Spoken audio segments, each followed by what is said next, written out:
بسم الله الرحمن الرحيم.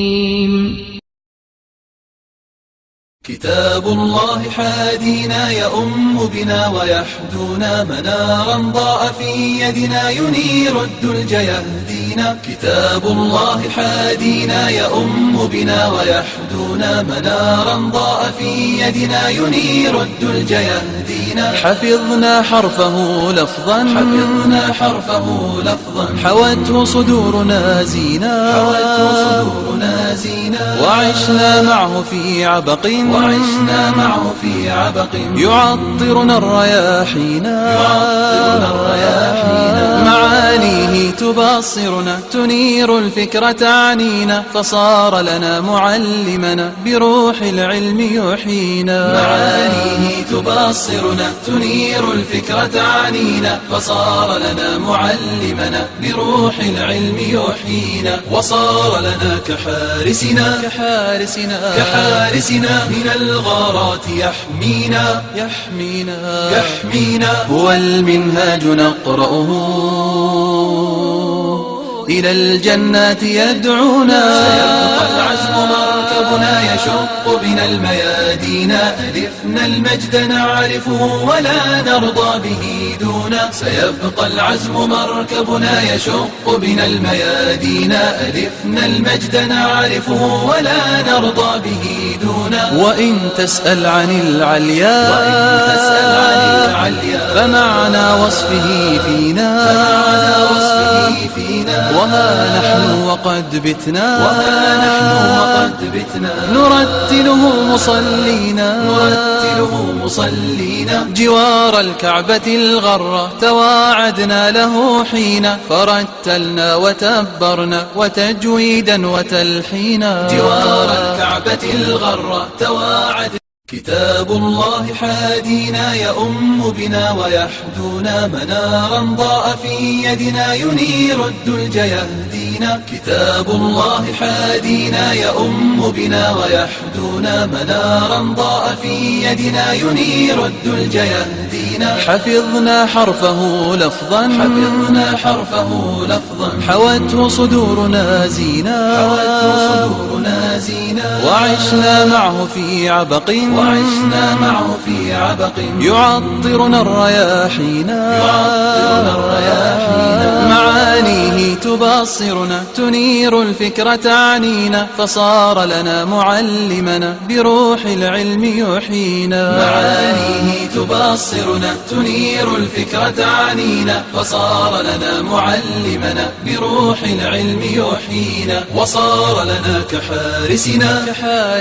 كحارسنا من الغارات يحمينا. الحمد لله رب العالمين والعاقبة للمتقين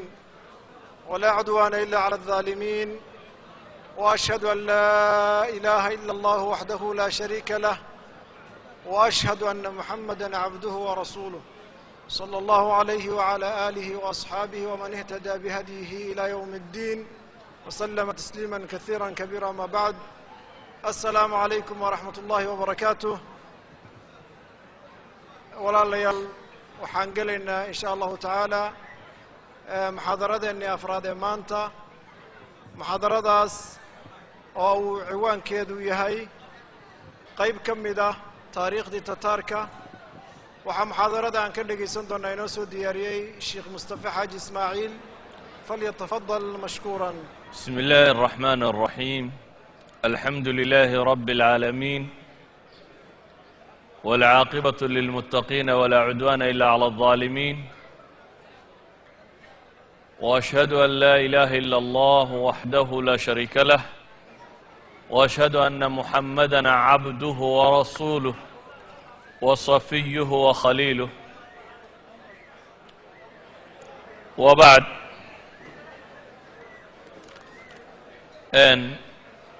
إخوتي في العقيدة،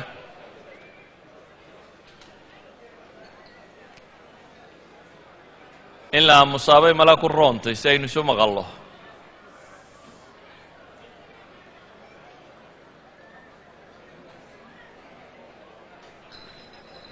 ilaahay subxaanahu wa tacaala qur-aanka wuxuu inoogu tilmaamayaa فاقصص القصص لعلهم يتفكرون. رب سبحانه وتعالى في سورة الأعراف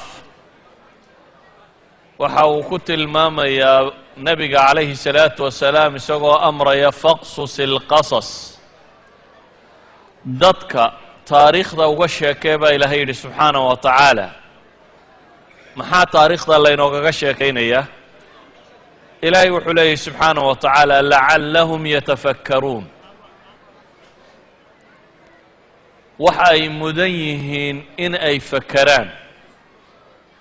يعني taariikhdu waa wax lagu cibro qaato. laqad kana fii qasasihim cibrat liuli اlalbaab. aayad kale alle subxaanahu wa tacaala wuxuu ku leeyahay qisaska ummadaha ee laydinka warramayo waxaa ku jirta wax ku qaadasho, laakiin waxay ugu jirtaa baa ilaahay leeyahay dadka caqliga u saaxiibka ah. waxa aan ka warrami doonnaa maanta qayb ka mida qisooyinkii dunida ka dhacay kuwii ugu cajabta badnaa. taariikhda bini aadamkaa dhacdooyinkaan tilmaami doonno horena looguma arag, dibna looguma arag bay tilmaamayaan. sida awgeed baa taariikhyahan muslim oo casrigaasi noolaa oo weliba qayb ka mida noolaaya aan wada noolayn, ibnulahir, waxaynu ka soo qaadan doonnaa bal erayo uu qorayo ibnulahir fii kaamilih. ibnulahir waa nin taariikhyahan oo muslima, wuxuu noolaa casrigii tataarka, laakiin wuxuu noolaa qaybtii hore ee dowla alkhawarzimiya iyo duminteedii, xataa ma soo gaadhin baqdaad iyo shaam iyo wixii ka dembeeyey o dhan. wuxuu geeriyooday baan filayaa 630kii hijriyada. wuxuu leeyahay ibnulahir mudda ayay igu qaadatay inaan taariikhdan qoro iyo inaan iska daayo, muddaan joojiyey inaanan qorin buu leeyahay. kadib markii in badan layga codsaday inaan wax ka qoro ayaan isku dayey buu leeyahy inaan qoro. dabeetana wuxuu odhanayaa dhacdada tataarku, xaadithatu tataar min alxawaadith alcudma والمصائب الكبرى التي عقمت الدهور عن مثلها عمت الخلائق وخصت المسلمين. wuxuu odhanayaa dhacdada tataarka ku saabsani waa dhacdooyinkii ugu waaweynaa ee dunidaba lagu arka buu yidhi. waa masaa'ibta waaweyn bay ka mid tahay. waa masiibo dunidoo dhan haleeshay buu leeyahy, khalaa'iqdoo dhan ku dhacday, muslimkana gaar ku sii noqotay. waxaan odhan karaa buu yidhi hadduu mid yidhaahdo ilaahay dunida sidii uu u abuuray tan oo kale hore ugama dhicin, dibna uga dhici mayso, xataa haddii la yidhaahdo buu yidhi ninkaasi run buu sheegaya. waayo buu yidhi dajaalku dadka inta raacdabaa buu dayn doonaa buu yidhi, laakiin kuwani inba may sii daynin. dhacdada tani waa dhacdo runtii ilaa xad yaa badan. gebagabadeedii imaam soo gaadhayna waa ibnu taymiya oo isna ka warramayo sawiraya. wakhtiga oo kookooban daraaddeed waxaan isku dayayaa qaybo ka mid ah dhacdada tan inaan tilmaamo. dhacdadani waxay ku saabsiisan tahay niman tataar la yidhaahdo oo dunida weeraray. tataarku waa waddankan yar ee hadda mongolia la yidhaahdo qabiil degi jiray. mongolia muddo aada u yar ayay waxay ku qabsadeen bariga dunidoo dhan. wakhti aada u kooban bay waxay qabsadeen laga soo bilaabo jabaan iyo jina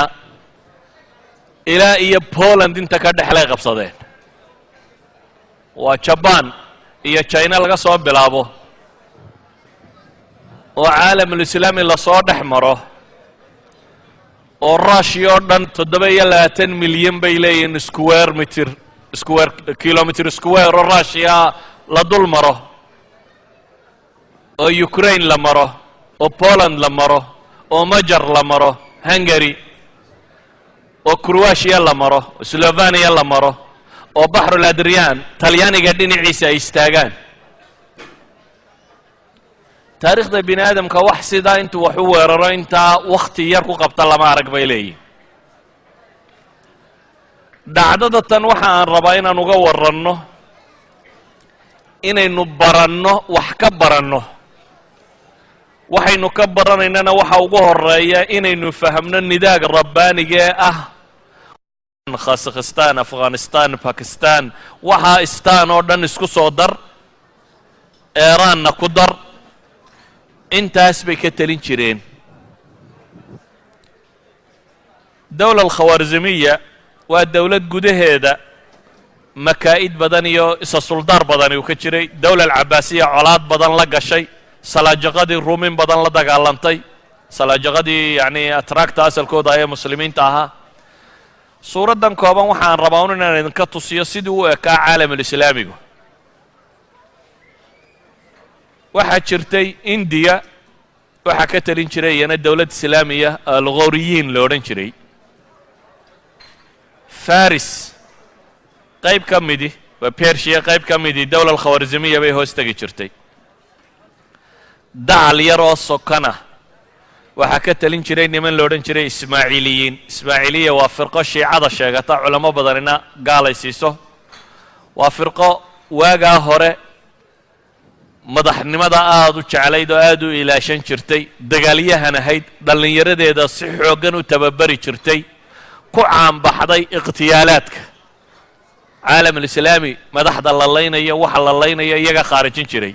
farsamadaas iyaga farsamo yaqaan ku ahaa oo iyaga la kala adeegsan jiray inay waxaas isticmaalaan rag badan oo duwalkii islaamiga waaweynaa ka tirsanaana way laayeen oo qaar intay suufi isaga dhigeen u tageen oo waxay si weydiisanayeen midig geliyeen qaarba si ay ku dileen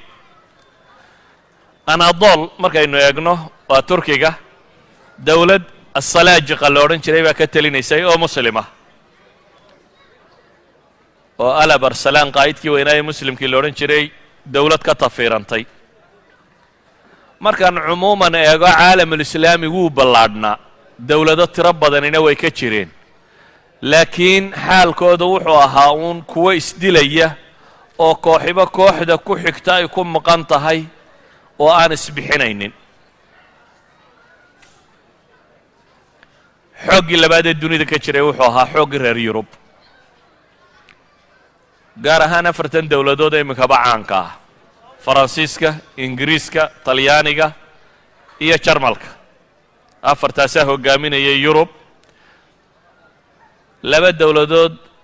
oo Spain iyo Portugiiska oo markaa iyana jabiyay muslimiinta iyo xoogan baa markaa iyana jiray marka la eego caalamul islaami qaybtiisa waqooyi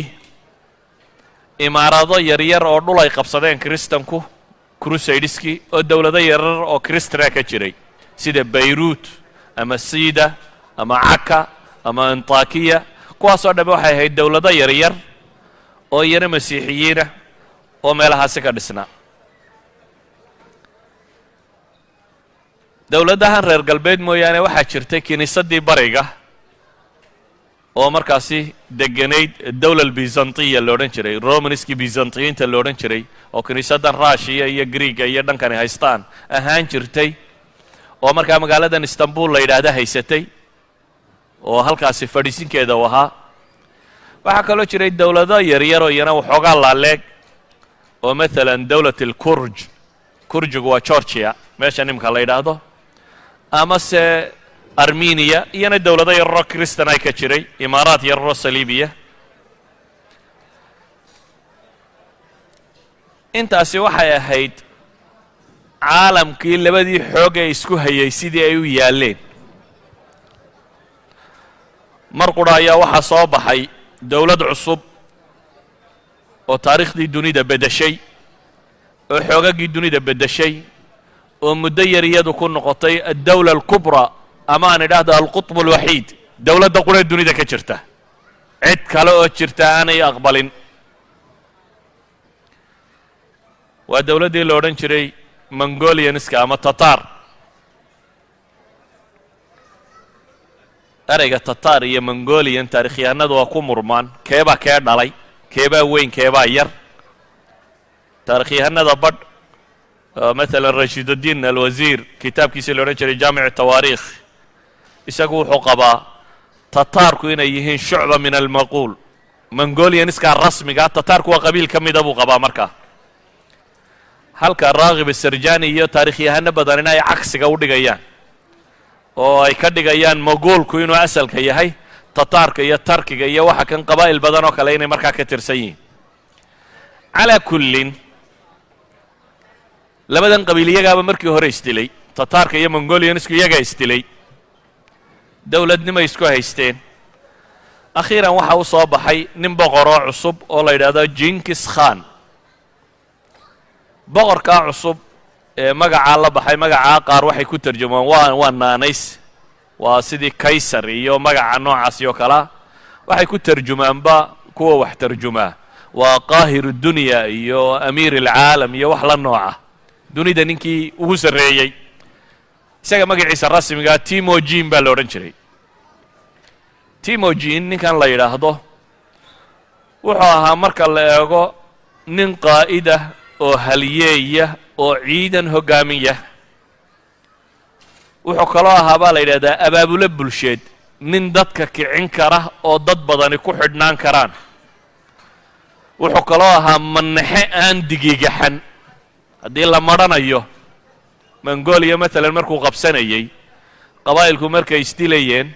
dagaalladu galay reer buu intuu jebiyey ayuu wuxuu yidhi madaxda qabta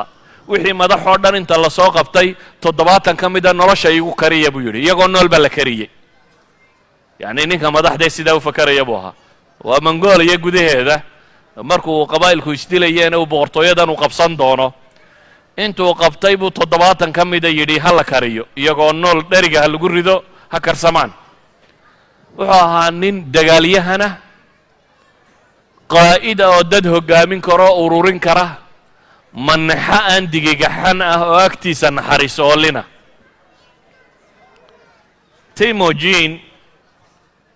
agoonnimuu ku koray bay yidhaahdaan isagoo yar ba aabihii la dilay reerahooda labay hoofsaday mar dambuu soo lufluftay waxa kan akhiiran boqorkaasuu dhoqday timojin wuxuu isku dayey inuu boqortooyo fiican samaysto wuxuu ku guulaystay markaa inuu qabsado waddankii mongolia la yidhaahdo dabeetana boqortooyadii chinesku ku durkay boqorradii chinesku iyana jebiyey china oo dhan buu qabsaday bari buu u socday ilaa kuuriyuu tegey inta ka dhexle kor buu u socday ilaa siberiyuu qabsaday siberiya ilaa kuuriya dowla alkhawaarzimiya dhinaceeda ilaa iyo china dhinaciisa dambe dowlad weyn oo intaa leeg buu samaystay oo aada u ballaadhan dowladdiisaas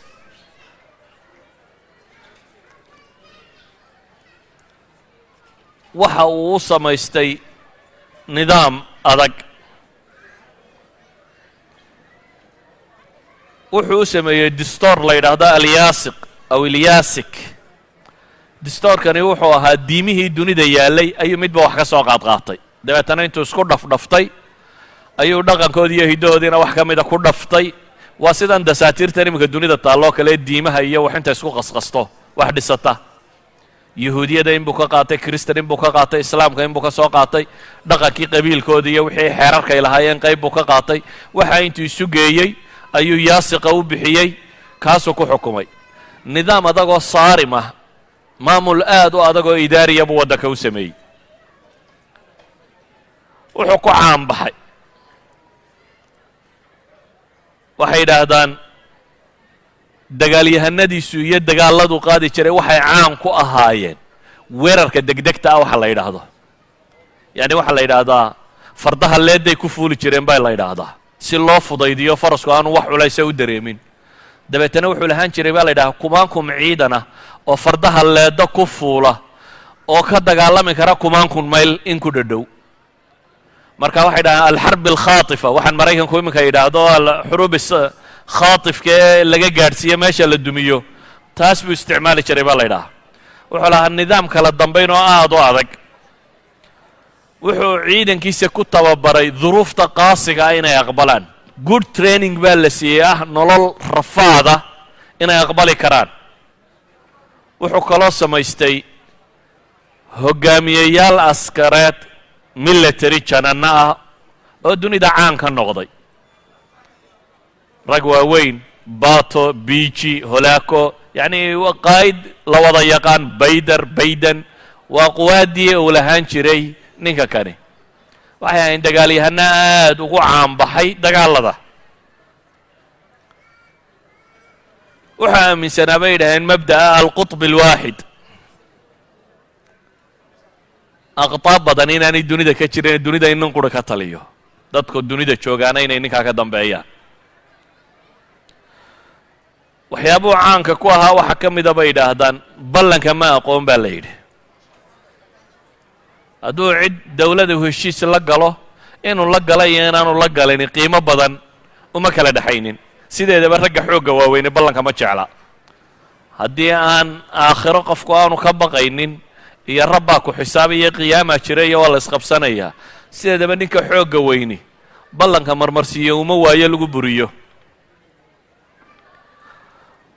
waxaan isku dayayaa markaa galabta inaan soo bandhigo haddii ay suurtowdo burburkii dawla alkhawaarzimiya iyo si uga takhallusay. xagguu ku socday, filosofigiisu muxuu ahaa, ma khilaafada cabaasiyiintu marka hore ku socday, sidaa waa la sheegaa. laakiin waxa macruufa uun ninka kani si kasta uu u fakerayay dawlad xooggan baa dhinaciisa iyana jirtay. addawla alkhawaarzimiya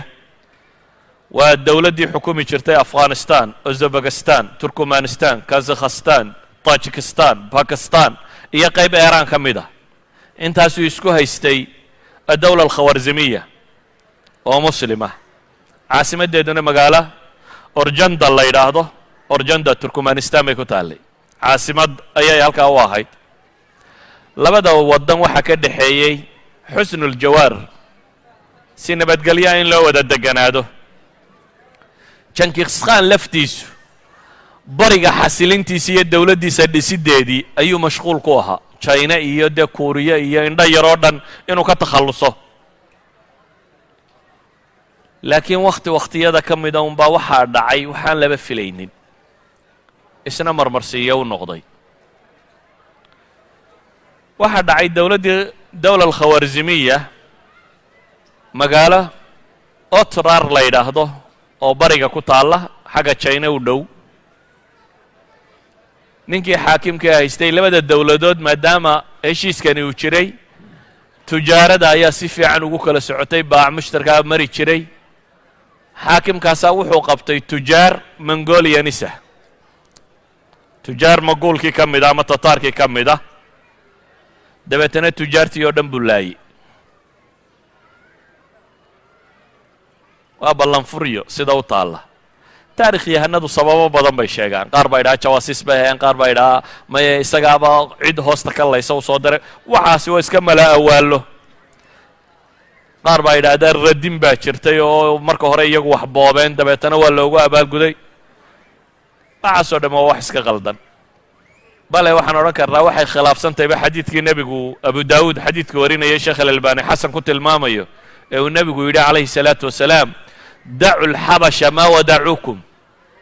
watruku tarka maa tarakuukum. waa xadiid xasan oo nebiga ka sugan. nebigu wuxuu yidhi calayhi salaatu wasalaam war xabashida iska daaya inta idin daynayso. xabashidu inta ay idin dayso idinna iska daaya. waxaa kale uu nebigu xadiidkaasi ku tilmaamay dadka tarkiga la ydhaha ama turkiga la ydhaahdaa. turkigu waa qabaa'ilkan bariga o dhami ciddii ay ka soo jeedeen markaas. ma aha atractan oo qura. atractan ee asalkii iyana xaggaasay ka yimaadeen. taarikhyahanadu waxay dhahaan kuwan oo dhami tarkigaasay ku jiraan. watruku tarka maa tarakuukum ma dhicin. jinkis-khan waraaq buu soo diray uu boqortooyadii khawaarzim maxamed ibnu lkhawaarzim shaah ninkii la odhan jiray madaxda ka ahaa uu soo diray isagoo le nimankii laayay tujaarta gacanta halayga soo geliyo. boqorkan qaybta muslimka haystaana wuxuu yidhi maya annagaa maxkamadaynayna haddii ay jirto xagga iyagaa lagu maxkamadaynaya waa sida taarikhyahanada qaar sheegaan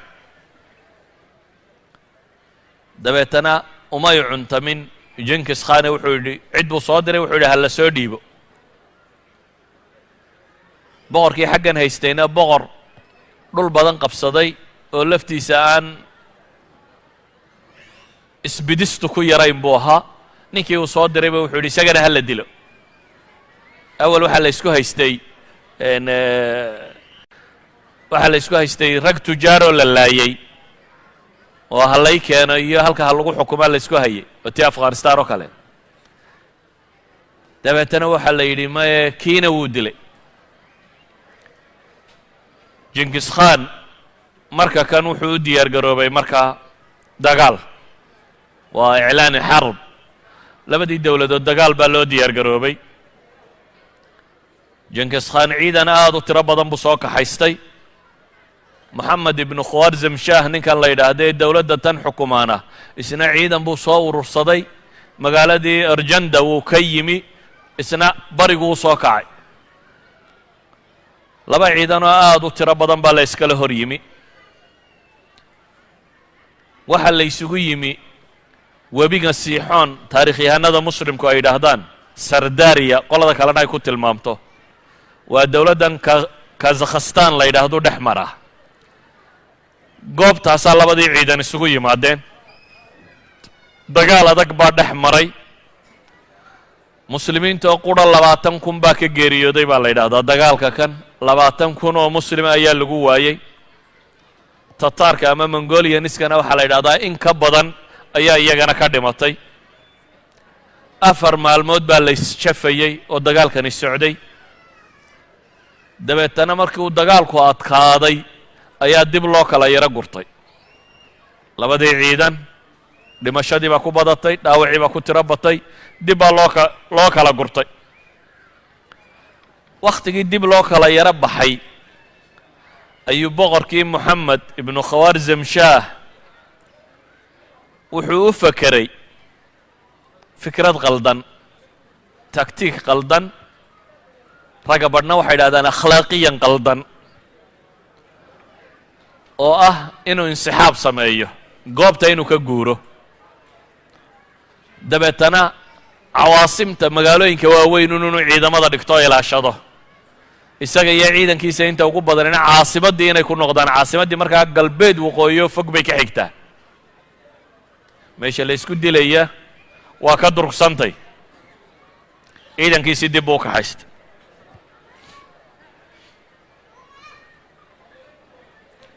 wuxuu kaloo ku tala galay inuu dee ciidamo kale soo urursado badsado laakiin waxaa jirta isaga iyo muslimka ay isugu dhow yihiin colaadaha dhex taagan iyagana khilaaf alcabaasiya xaggeeda ciidan kama helayo dowla salaajiqa waxba kama helayo khawriyiinta waxba kama soo helayo طaa'ifa alismaaciiliya waxba kama helayo hareerihiisa duwalka ka xiga layskuma fiicna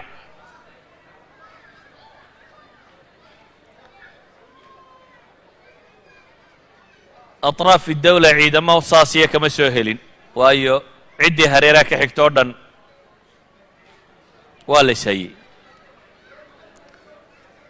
muslimku hadduu ishayana ilaahay qur-aanka wuxuu ku leeyahy walaa tanaasacuu fatafshaluu watadhaba riixukum waاصbiruu ina allaha maca asaabiriin rabbi wuxuu leeyahy subxaanaه wa tacaala ha isqabanina oo haddaad murantaan oo isqabataan oo nisaacu dhexdiinna ka dhaco waa fashilaysaan dowladnimadiinna iyo xooggiinnuna waa tegayaa baa ilaahay yidhi waصbiruu ina allaha maca asaabiriin baa ilaahay leeyahy bini aadam hadduu wax wadaago xagxagasho iyo isqabasho lama waayo laakiin ilaahay wuxuu leeyahay sabirka ogaada laba hadday isqabataba aan kala yaacnad waxba ma tarto waa dhaqanka ilaa hadda muslimka dhex yaallaad mooddaa laba hadday isqabato wadaad iyo wabiinba isku dar laba wadaad hadday masaajid isku qabtaan waa la kala guuraantee cidda kalena maxaad u malayn wadaad iyo wabiinba isku daro dhaqanku wuxuu u yaallaa qaaba haddii laba muranto in la kala yaaco caalamulislaami qaabkaasoo kale u yaallay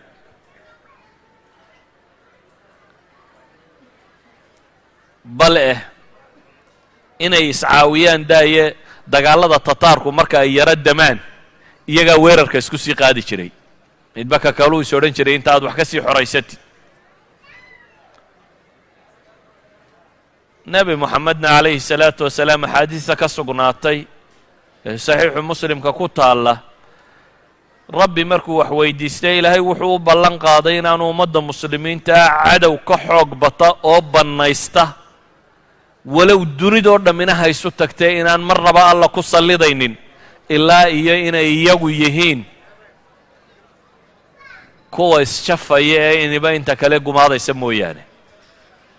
waa xadiid nebi moxamed ka sugan calayhi salaatu wasalaam boqorkani wuxuu ka fekeray markaa carruurtiisii iyo reerihiisii iyo ciidankiisii iyo wixiisii inuu aad u ilaashado oo aan dhibta badani soo gaadhin haddii uu ciidamadii meeshii kala baxay jenkis khan maxaa laga rajaynayaa marka hadday u bilaabantay shaqadiisii rasmiga ahayd marka jenkis khan ciidamadiisii buu soo dareeriyey uzbekistan buu soo galay wuxuu yimi cawaasimta muslimiinta wakhtiga kan dunida magaalooyinka ugu waaweyn ah yacni taariikhdii hore marka la eego dowladahan reer galbeedka iyo caasimaadkoodu waa shalay bayaanku odhanaya indiya goormuu tegayey ingiriisku waa ku axad britaaniyiin ka soo warramaya wuxuu yidhi magaalo ku taalla indiya muslimiintu markay xukumaysaya murshadabaad baa la yidhahdaa ayuu tegey markaasuu wuxuu soo diraya uu leeyahy murshadabaad baa ka weyn london kana dhaqaalo badan kaliba oday kaloo faransiisaa tegey markaasuu yidhi magaalaan tegey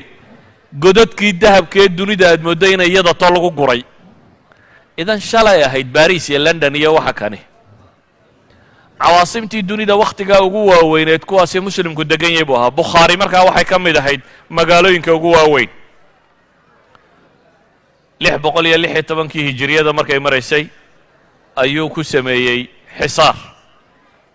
magaaladii buu la go'doomiyey magaalada waxaa jooga ciidan badan oo uu ninkii kaga tegey ciidamadii uu qaybqaybinayay oo meelahan kaga tegay ciidan badan baa jooga laakiin dadku qalbigay ka dagaalamaaneen qofku hadduu qalbiga ka jabo waxaad mooddaa inaanu wax badan iska celinin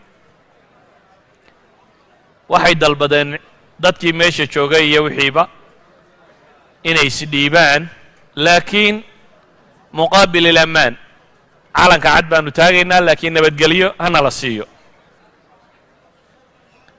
dadkii badh baa caynkaa yidhi badhna waa diideen magaaladii markay isqabatay qolole aan isdhiibno ciidankan intaa leeg boqorkeenniba tegiyo iska celin kari mayno iyo qolana aan isdifaacnay noqdeen waxaa xoog batoo tiro batay qoladii lahayd aan isdhiibno qoladii lahayd aan isdifaacno qalcad weyn oo magaalada ku dhex taalla ayay galeen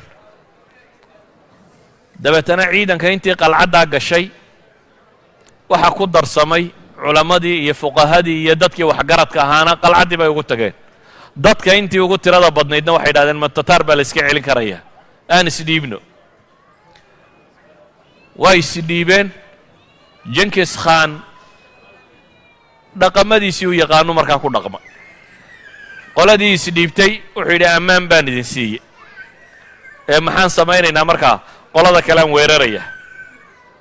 albaabaday u fureen magaaladii buu soo galay qoladii isdhiibtay wuu iska daayey wuxuu yidhi idinku rag fiican baa tiina waa isdhiibteen haddaba dagaalkaynu wada gelaynaa qolada kale ayla weeraraysaan waxaa bilowdaan dhufaysyada iyo khanaadiqda iyo waxaan ay qoteen iyo meelaha kan idinkaa kala garanaya ila dumiya muslimkii xagga kani waxay u eegyihiin muslimkii deganaa maxay afghanistan waqooyigeeda iyo akraaddii ciraaq iyo shiicadii ciraaq baabkii oo kale weeyaan waa lala jafay markii la jafay 10 maalmood ayuu xisaar ku hayay go'doomin qalcaddaasi ama dhufayskaa weyn 10 casho kadib ayuu jabsaday dabeetana wixii ku jiray midh lagama sii dayn waa la gumaaday markuu qoladii gumaadkooda ka soo jeestay ayuu dib u soo noqday magaalada intii kaleba wuxuu yidhi codsi wixii magaalada dhaqaale yaalla ha la soo saaro dahabka iyo kunusta iyo fidada iyo wixii aa meesha ku haysateen intaasaan rabaa buu yidhi ha la soo saaro waa la cabsanayaa wixii ciidanka hadhsanaa raggii yidhi intii tidhi aan dagaalanana laga takhallus intani waa intii awalba isdhiibtay calanka caddi dhiibatay xoolihii baa loo keenay magaalada wixii dhaqaale yaallayna waa kan baa la yidhi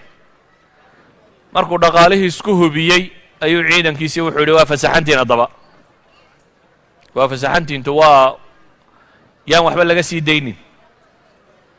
bukhaara siday u dhammayd dhiiggaa dhegta loo daray gawraca magaaladii dhammayd waa la laayey hantida intuu isagu qaatay mooyaane askartii baaqigii baa lagu sii daayey waa la waday magaaladan iyo siday u ekayd ibnu kathiiroo ka warramaya wuxuu leeyahy faqataluu min ahlihaa khalqan laa yaclamuhum ila allah waxay laayeen buu leeyahay dad aan tiradooda alla mooyaane cid kale garanaynin carruurtii iyo dumarkii waa kaxaysteenoo waa fara xumeeyeen bale dumarka reerka ragga hortiisaa dumarka lagu fara xumaynayay xaaskiisa iyo carruurtiisa iyo maxaa la yidhahdaa hablihiisaba hortiisaa lagu fara xumaynayay ciddii madaxa ka yara taagta ama isa soo taagtana madaxa laga jarayay markuu magaaladii wixii adduun yaallay qaatay wixii rag joogay dilay wixii dumar joogay la fara xumeeyey ayuu yidhi haddaba baxa baaqigiina wuu gubay baaqigiina wuu gubay bukhaara intii dagaalantay iyo intii isdhiibtayba waa dhimatay magaalada bukhaara la odhan jiray intii dagaalantay iyo intii isdhiibtay labadiiba waa dhinteen wa nuhlik an nahlaku wa fiina asaalixuun xadiidkii saxiixa muxuu lahaa nabigay weydiisay mayaanu halaagsamayna mise waana la halaagaya iyadoo dadka saalixiintii nagu jiraan qaala nacam idaa kahura alkhabas buu nebigu yidhi xumuhu hadduu bato haa waa laydin wada halaagaya markuu bukhaaro dhulka la simay buu dhaqaaqay isagoo ciidankiisii wata wuxuu qabtay magaalada ku xigta samarqand samarqand waa magaalo weyn oo zabakistan meeshan iminka la yidhaahday ku taalla waa magaalooyinkii muslimiinta ee caanka ahaa waa samarqandiya agagaarkeeda maalan suqdatu samarqand taarikhda waa ku aragteen waxay yidhahdaan jannaatu dunya arbaca baa la odhan jiray jannada dunidu waa afar baa la odhan jiray suqdatu samarqanda baa ka mid ahayd afarta la tirin jiray suqdada la sheegayo waa tuulooyinka magaalooyinka yarar ku xeerxeeran samarqanda waxay idhahdeen 5 maalmood oo aad dhan kastaba u socoto 5 maalmood socod ah ayaa beer iyo bustaan iyo dhul cagaaran ahaan jirtay waxay idhahdeen meesheeda sare haddaad korto abidkaa saxaare iyo meel xun ishaa qaban mayso webiyadaa wada dareeri jiray dhul aad u qurux badan buu ahaa dad aad u tiro badan oo muslimiin inay degan yihiin magaalada bukhaara wixii uu laayay mooyaane wixii uu soo kaxaystay maxaabis buu soo kaxeeyey ibnu kathiir maxaabis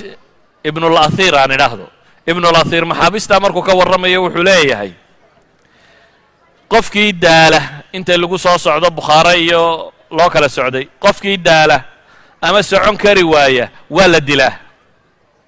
inta kalena waa la raraa waa inay socotaa haddaad daasha oo adda wax lagu dhibo ama qaadi karo ama socon kari waydana waa lagu dilaya dee dadkii dilka ay ka cararayaane qofkii ku ruushin karaaba waa soo socday samarqando markii loo soo dhowaadayba wuxuu rabaa inuu reer samarqando bajiyo inta aanu dagaal la gelin maxaabistii muslimiinta intuu qaybqaybiyey ayuu 10kii walba calan buu u dhiibay kii ah calamadii tataarka ah 10kii qofba calan buu siiyey waxay reer samarqando arkeenuun waddan dhan oo calankii wada sita oo soo socda waaba muslimiintii maxaabista ahayd kuwan calanka sitaa ciidamadiina waa ka sii dambeeyaan markii meeshii uu arkeen dadkii haziima nafsiya baa ku dhacay qalbi jab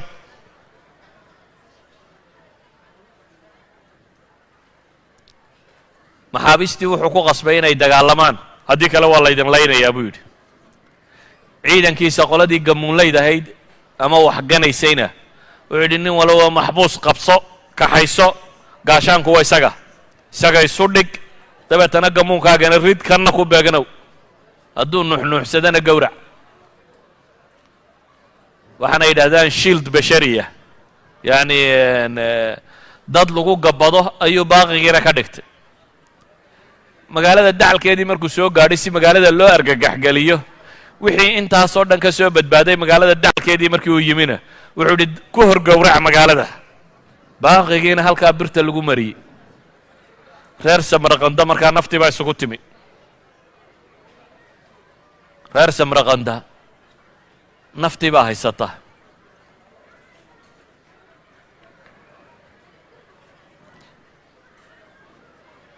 reer samarqanda waxay isku dayeen boqorkii meesha maray 50,000 oo askari buu u sii dhigay oo uu meeshan kaga tegey 50,000 ee askari ee meesha joogay ee madaxdoodiiba ka tagtay iyana waa cabsadeen tiradu wax ma tarto ee dadka tayadiisa iyo iimaankiisa intay alla rumaysayin baa wax badan tara magaaladii markii dhan walba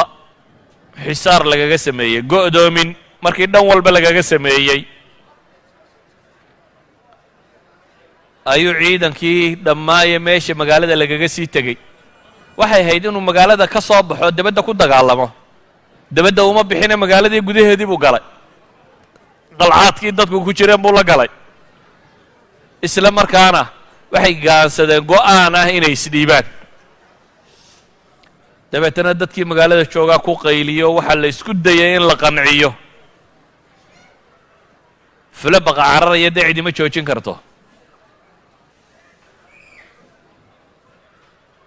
waa diideen waxay aqbaleen samarqanda magaaladii samarqanda la odhan jiray inay iyana dhiibaan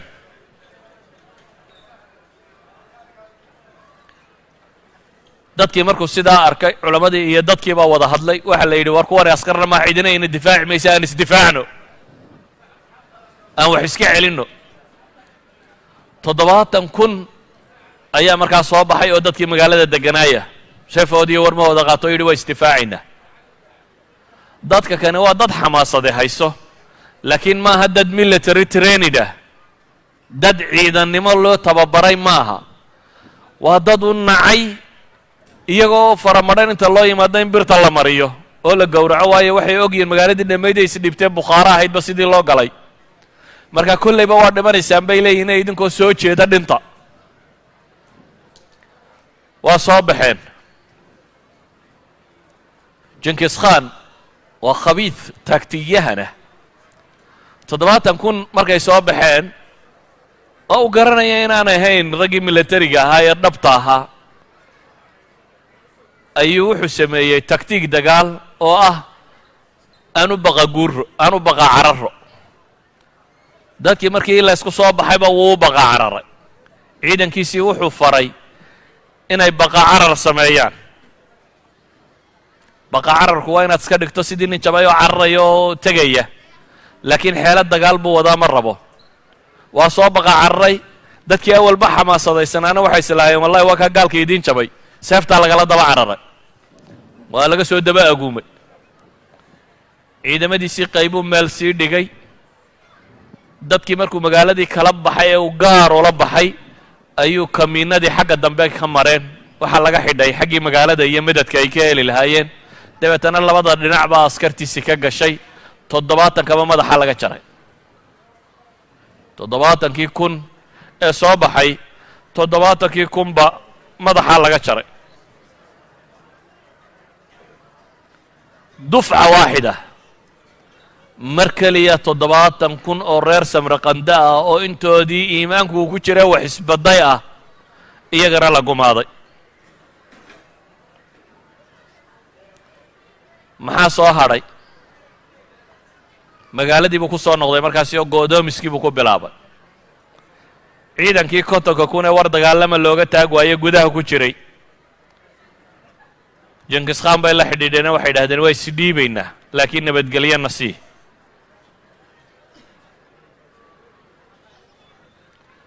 dadka intii kale magaalada ku hadhay way diideen warsaani si maaha baa la yidhi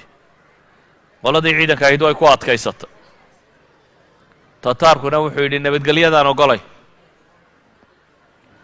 dabeetana albaabadii magaaladay qasab ku subeen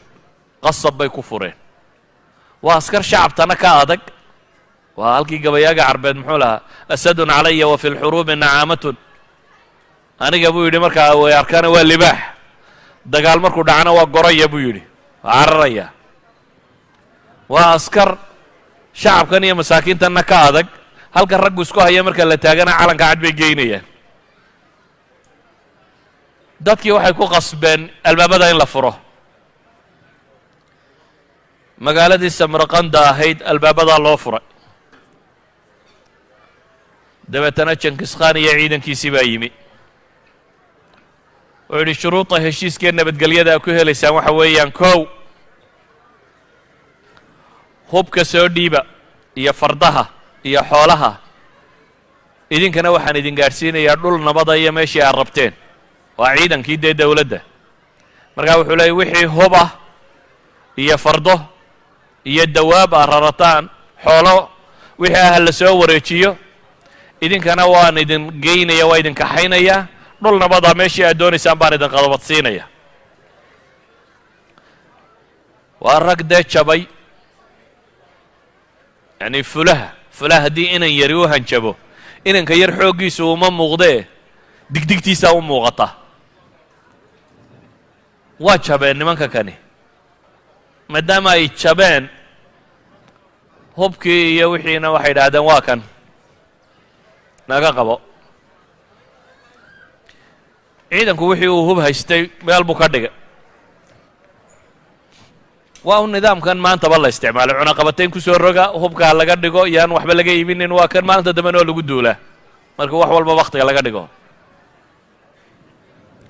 hubka oo dhan markii uu ka dhigay ayuu magaalada soo galay dabeetana wuxuu amray in raggooda iyo dumarkooda iyo carruurtooda kuwan waxba inaan laga sii dayna la laayo magaalada tan wixii xoolaana la qaado dadkana in la cadaabo ilaa iyo xooluhu halkay ku qarsooyin inta ay ka sheegayaan dumarka iyo carruurta wixii in la addoonsadoo la kaxaysto aanu cuntaminee ama weyn ama xanuunsanaya ama kuwaana ma wadwadi karnay hala dilo jaamica magaalada masaajidka ugu weyn ee magaalada ku yaallana hala gubo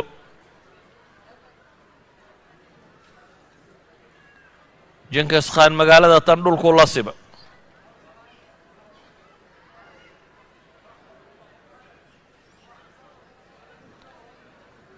bukhaaro wixii ku dhaceen samarqanda iminkana sidan ay u socoto cid muslima oo soo caawisay oo soo kacdayna ma jirin boqor yaroo waliba wuxuu islaaday adigu dawladdaadii yarayd iyo xuduuddaadii iyo intaadii iyo askartaadii iyo waxaaga baad haysataa reer hebel baa la laynaya adiga maxaa kaa galay bale waxaabaa laga yaabay inuu ku farxayo dee dagaallo horay wada galeena ways hayeen waxbaa la yaamin waa wax maanta dunida ka socda une falujaa la liqaya inta kalea daawanaysa falastiin baa la liqaya inta kalea daawanaysa waa nafsi shay jenkiskhan magaaladii samarqanda la yidhaahdo samarqand ayuu fadhiistay dabeetana wuxuu yidhi magaalooyinkan iyo layntooda tani wakhti badan bay iga luminaysa magaalooyinka kan iyo layntooda wakhti badan ayaa iga luminaysa ee maxaan samaynayaa 20,000 ee ciidankiisa uu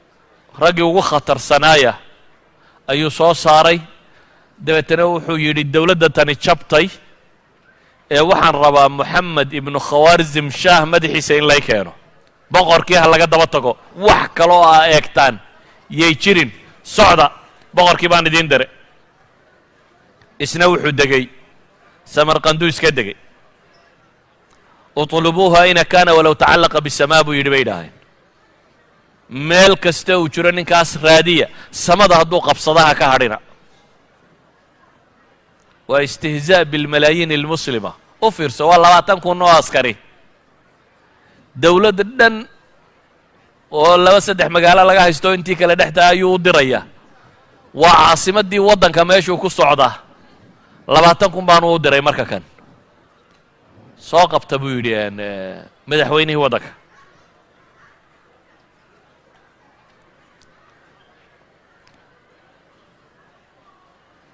ninkii moxamed ibnu khawaarzam shaah ahaa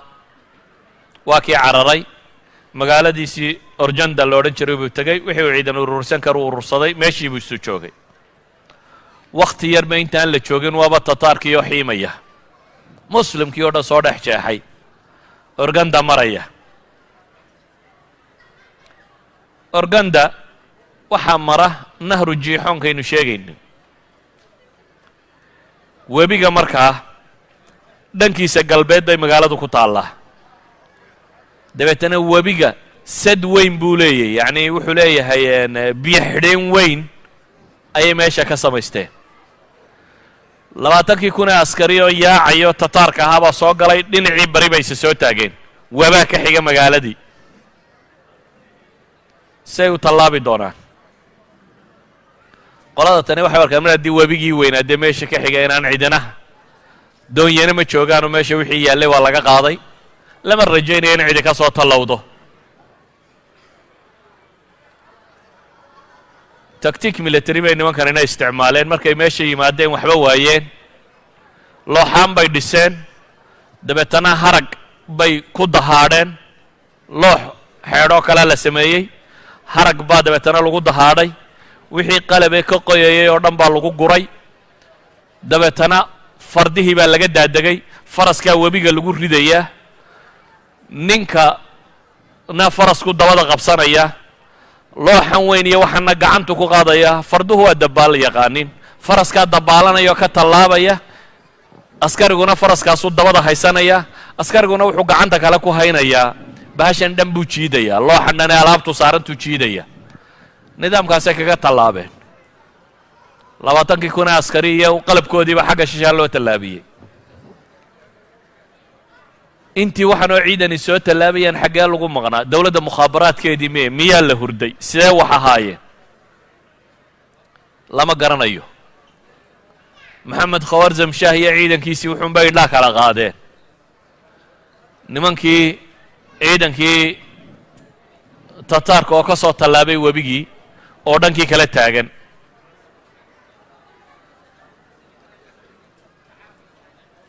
moxamed khawaarzam shaah markuu ogaaday in la soo tallaabay koox ciidankiisii ka mida iyo waxbuu kaxaystay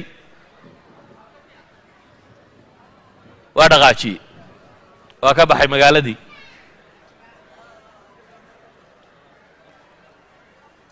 isagoo aan waxba eegin ibnu athiir wuxuu leeyahy waraxala moxamed khawaarzam shaah laa yalwi calaa shayin fii nafarin min khaasati cidna isagoo aan dib u eegin waxoogaa yaro kooxdiisii u kaxaystay dabeetana wuu baxay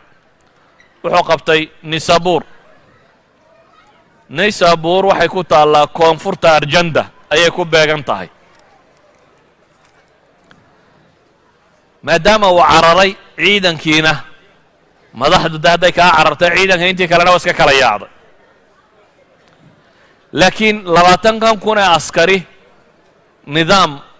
ayuu ku soconayay ninka jinkis khan la yidhaahdaa awaamirta sideeday u fulinayaan ma odhan magaalooyin gala cid qabta aniga ninkaa ii doona bay yidhaahdeen. ciidankii markuu kala yaacay ninkiina uu baxsaday magaaladii may eegin odaygii cararay bay ka daba tageen magaaladiina waa iska dhaafeen. madaxweynihii waa rooray wuxuu rooraba magaalada nisabuur la yidhaahdo oo koonfur ka xigta ayuu yimi kooxdanina waa ka daba timi waxba may dilin waxba may boobin waxba toos bay u socdaan. muslim tiro badan bay dhex marayaan muslimka laftiisiina waxay is idhaahdeen waar baladan haddii ilaahay idinka badbaadiyo baa isku taataabinina iyana haydin dhaafaan iyana cidna ma taabtaan muhiimadooday u socdaan. dadkii iyo askartii iyo wixii kale meel kaga soo horbaxaana nimankana aan idinba taabanin idana ha taabanina la yidhaho jidkaa loo baneeyey. jidka markii si fudud loogu baneeyey odaygii bay daba jabacsadeen. intii aanu ciidanba urursanin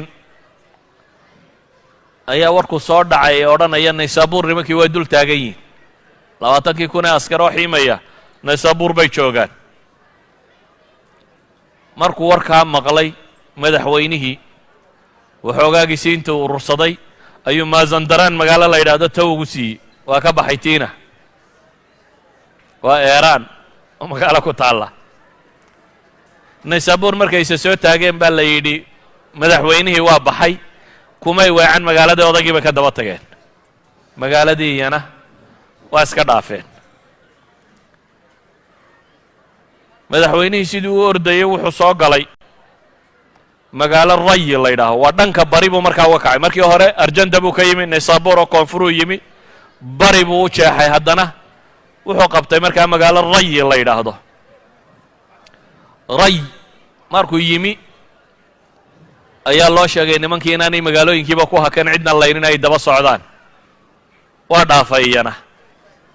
hamadaan buu usii kacay waa magaalo kale oo eeraan ka mida iyana nimankii tataar waa yimaadeen waxaa la yidhi duqii hamadaan buu ugu tawsiiyey waa ka daba shubeen magaaladii iyana kumay weecanin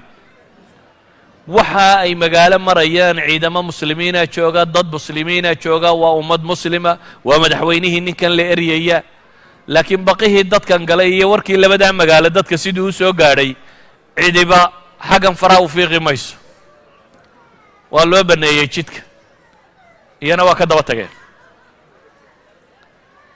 hamadaan isagoo jooga ayuu maqlay nimankii haddana inay weli soo socdaan rayi buu ka soo baxay hamadaan buu joogaa maazandaraantu markii hore ka yimi ayuu dib ugu kala fireeyey maazandaraan buu dib ugu noqda iyana waa ka soo daba laabeen wuxuu maqlay nimankii haddana in yar bay kuu soo jiraan waa carara madaxweyne waddankiisii weli hide and seek cayaaraya maxaa la yidhaahdaa baashan dhuumashada iyo soo helitaanka waa baxsada baxsadkii wuxuu qabtay gobolkan la yidhaahdo tabristan tabristan waa gobolka ku xiga ghazwiin baxru ghazwiin baddan yar ee ghazwiin la yidhaahdo gobolka ku xiga muslimiintu degi jireen baa tabristan la odhan jiray gobolkaasuu ta ugu siiyey dabeetana waa ka soo daba baxeen wuxuu gaadhay badda markuu tegey ayuu doon fuulay dabeetana gaziirad yaroo badda barhtankeeda ku taalla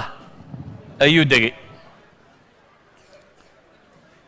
siday u soo eryayeen bay xeebtiisa soo taageen nasiib darro dee wuu ka baxsaday iyo nasiib wanaag mid ay tay garan maayo boqorkii lama hayo meeshii markayse soo taageen dee tani webi maahe waa bad markaa dib bay uga laabteen boqorkii meeshii waa ku busaaradsaday waa ku cidlaystay waa ku fool xumaaday waa baahaday waa ku baktiyey waa dhintay addawla alkhawarzimiya ninkii ka talin jiray kafan baa loo waayey furaashkuu ku seexan jiraa lagu aasa addawla alkhawarzimiya ee dhanna jayna dacalkeeda joogta dhanna ciraaq dacalkeeda joogta dhanna baxru ghazwiin joogta dhanna nahru sind ayay joogtaa bakistan afghanistan istaan oo dhan nahru sind webiga la yidhahdee mara gobolkan sindi la yidhahdee ku yaalla bakistan intaa waddanka leeg ninkii ka telinayey kafan baa loo waayey furaashku ku jiifaa lagu aasay aynamaa takunuu yudrikkum اlmowt walow kuntum fii buruujin mushayada meel kastoo aad tegtidba geeriyi way ku haleelaysaa addawla alkhawarzimiya haddaan in yar dib ugu noqdo moxamed ibnu khawarzim shaah wax cajiiba ka arki doontaan maddaan isaga taarikhdiisa in yar ka warramo 21 sannadood iyo weliba bilo ayuu waddankaasi ka talinayay 21 sane uu ka talinayey boqortooyadiisu way sii ballaadhanaysay boqortooyooyinkii yararaa ee agtiisa ka jiray oo dhan wuu baabi'iyo isagu isku soo hoos daray min ciraaq ilaa turkistantan hadda uu qaybta haysto china ilaa ciraaq inta ka dhexlay dowladdani ahayd afghanistan buu xukumi jiray, qayb indiya ka miduu xukumi jiray, sajastan buu xukumi jiray, maxaa la yidhahdaa karman oo bakistan qayb ka mid ah buu xukumi jiray, tabristaantaynu ka warramayno waxaasoo dhana buu haystay. ninkan xaalkiisu siduu ahaa? ninka kani shaksi ahaan cibaadiya maamulba uu ku fiicnaa baa la yidhahaa. bal u fiirsada, waa wax cajiiba arki doontaane. waxay yidhahdaan wuxuu ahaa nin sabir badan oo dhibaatada u adkaysi badan oo socod badan oo aan raaxo jeclayn oo bidhbidhka nololeed aan u jeedin, laakiin madaxnimo hunguriyuu hayo, madaxnimada aada ugu adag, boqortooyadana ilaashada. shakhsiyaddiisa qof ahaan waxay ku sheegaan inuu ahaa nin cilmi lahaa oo culammada sharfi jiray oo cilmiga jeclaa oo majaalistiisa cilmiga la fadhiisan jiray oo ahlu cilmiga ka barakaysan jiray oo la noolaan jiray, oo haddaa xaggeeda inkaartu kaga dhacday. isagu shakhsi ahaan waxaa la leeyahy nin cibaadaysto caynkanoo caynkana buu ahaa. maamul ahaan waxaa la leeyahy nin dawladdiis iyo wax ilaaliyo si fiican u maamulo buu ahaa. waxay yidhahdeen mashkiladiisu wuxuu ahaa siyaasi hinaasiya buu ahaa. madaxa in cid kale kor u qaado baanu ogolayn, keligii talis, keligii inuu taliyo. walidalik ayaa ibnulahir wuxuu leeyahy wakana qad istawlaa cala albilaadi waqatala mulukaha waafnaahum wabaqiya huwa waxdahu sulطaan اlbilaad. yacni wuxuu tilmaamayaa ninkani buu yidhi dhulkao dhan buu qabsaday, boqorradii kale iyo madaxdii kale oo dhan buu laayoo gumaaday, keligii baa meesha u hadhay. markii isaga tataarku jebiyeen buu yidhi lam yabqa fi اlbilaadi man yamnachum walaa man yuxmiiha. haddaan si kale u tilmaamo waxa weeyaan aniga mooyaane madax kale yay jirin buu taagnaa. madaxdii kale iyo wixii kaleo dhan buu dhulka la simay, isagu markii uu jabay. qisatu tataar oo min mongolia ilaa kiivna waa la iga rabaa inaan ka warramo inta ka dhexlaya si loo qabsaday, wakhtigiina 10 daqiiqa ka hadhay. marka aan soo koobo waxaan odhan karaa dadka muslimiinta ah dhibaatadii dhexdooda taallay baa jebisay, midnimo la'aantii baa jebisay. dabeetana intii kale markuu gumaadayay isagoo qura soo hadhayay, isagu markii la jebiyeyna wax ka dhiciyo waaye. halkii nebi moxamed calayhi salaatu wasalaam siyaasaddiisu ahayd meel kasta oo dowladdii nebi moxamed ay tagto madax muu bedelin nebigu calayhi salaatu wasalaam. manaahijta iyo maamulka qaabka loo wadunbuu wax ka bedeli jiray, laakiin ma jiro reeruu suldaankiisa casilay, boqoruu meeshiisa ka qaaday. wixii uu nebi moxamed calayhi salaatu wasalaam dhulkuu qabsaday ma jirin nin madaxoo meeluu haystayba uu ka qaaday, laakiin wuxuu bedeli jiray uun qaabka wax loo maamulayo iyo see wax u socdeen.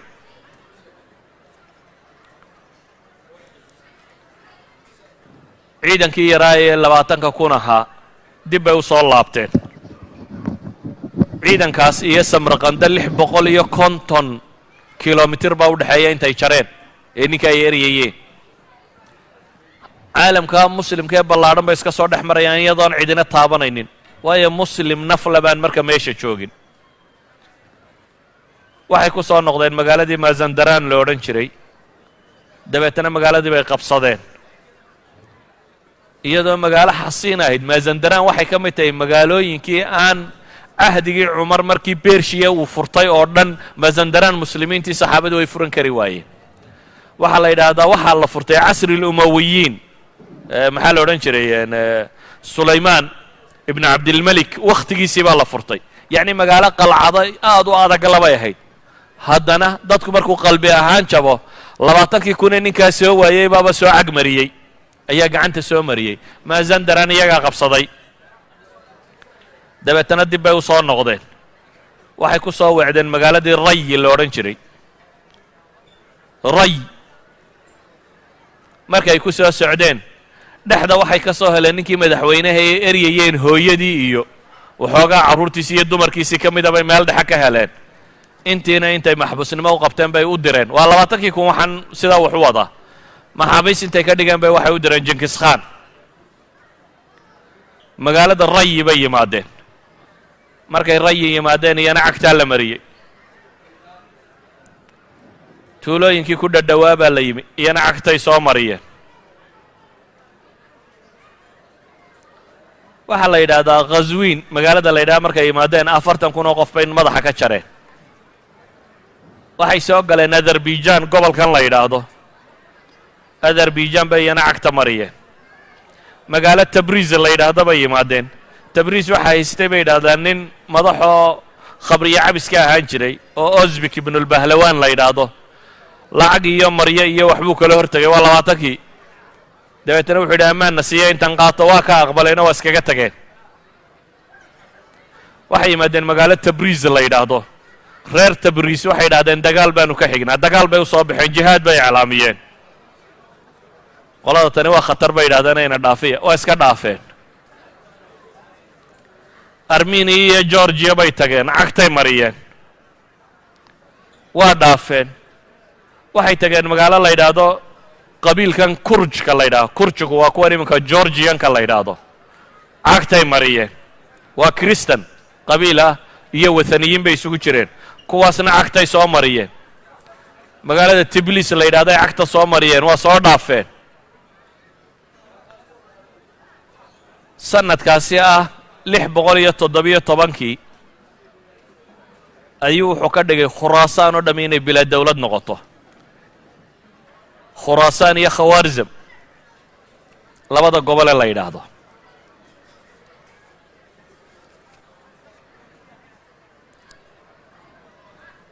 khuraasaan waxaa la yidhahdaa waa gobol eeraan waqooyigeeda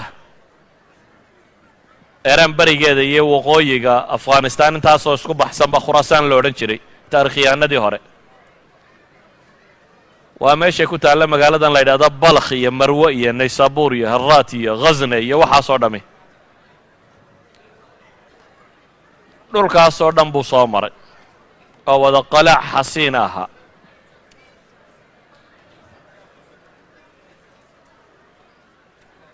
maadaama wakhtigu iska gebageba yahay bal maanta halkaasaan ku joojinaya. wallahu aclam wabillahi towfiiq.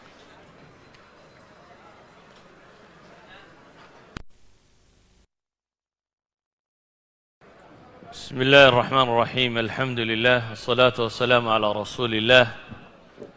اللهم وفقنا لما تحبه وترضاه وبعد فسلام الله عليكم ورحمته وبركاته. درسكii hore waxaan ku soo tilmaamnay الدولة الkhawaarzimiya iyo tataarka dagaaladii dhex maray. waxaan soo tilmaamnay in dowladda ay duntay madaxweynaheediina uu baxsaday kadibna uu ku geeriyooday jasiirad yaroo ku dhex taalla baxru khaswiin. waxaynu soo marray magaalooyinkii bariga xigay ee waaweynaa siiba bukhaara iyo samarqand iyo wixii ka ag dhadhowaa oo tataarku ay gacanta mariyeen.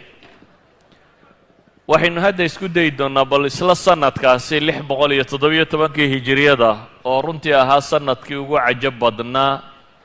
laynta muslimiinta marka loo eego taariikhaha hore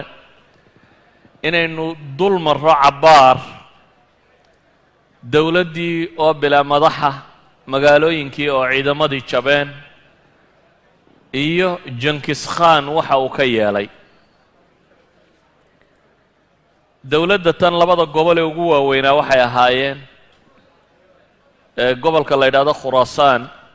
iyo gobolka la yidhaahdo faris. ama aan idhahdo gobolka la yidhahdo khuraasaan faris waa u soo noqon doonaa iyo gobolka khawaarzim. khuraasaan waa gobol ku yaalla waqooyiga afghanistan iyo bariga eeraan. intaasoo la isku daro ayaa taariikhdii muslimiintii hore loo yaqaanay khuraasaan. waxaa ku yaallay magaalooyin waaweyn oo caan ah oo ay ka mid ahayd balkh, ay ka mid ahayd marwa, ay ka mid ahayd nisabuur, ay ka mid ahayd haraat. waa magaalooyin inta badana maqashaan fulaan annaysaburi imaamu muslim oo kale ama fulaan almarwazi waa reer marwa ama albalakhi. magaalooyinkaasi waxay ahayd magaalooyin waaweyn oo muslimiinta dhulkay deganaayeena ilaa laga soo gaadho ghazna dawla alghaznawiya dhulkay joogi jirtay ghazna waa kaabuul hoosteeda ilaa 150 kilomitr bay ka hooseysaa khawaarzamna waa magaaladii samarqande aan sheegaynay bay bari ka sii xigtaa iyadu markaa ama aan idhaahda galbeed waqooyi bay ka xigtaa